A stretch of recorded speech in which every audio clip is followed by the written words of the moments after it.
In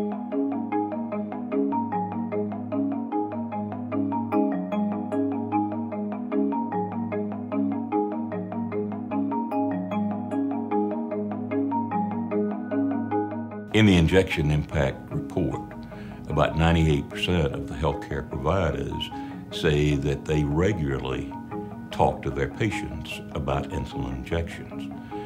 But on the other hand, more than 50% of the patients say they have never had that discussion with their healthcare providers.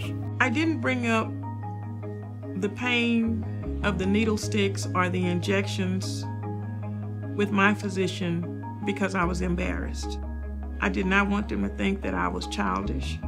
I knew that I had diabetes. I had been given instructions, and it was really up to me to follow those instructions. Take some nice deep breaths for me in and out. Yeah. We as healthcare providers during these short visits tend to become very agenda focused. We want to go straight to the problem. So oftentimes there's not the opportunity, or we don't make the time to ask how the patient is doing from an emotional standpoint. What we see from study after study after study is that those people who are either depressed or have what we call diabetes overwhelmness are much less likely to take good care of their diabetes. I mean, it's just a little needle to some people, but to me, it's like putting a gun to my head. You know, I just couldn't do it. And so every day with, what, 12 sticks, you run out of spots and you're sore. As I look back, I really don't remember many conversations that I initiated with my doctor about injections. I never really said anything to a doctor about it because what were the alternatives?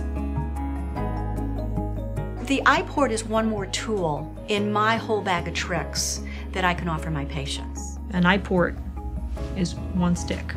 It's an indwelling cannula that delivers injectable medications directly to the subcutaneous tissue. It can be worn for 3 days.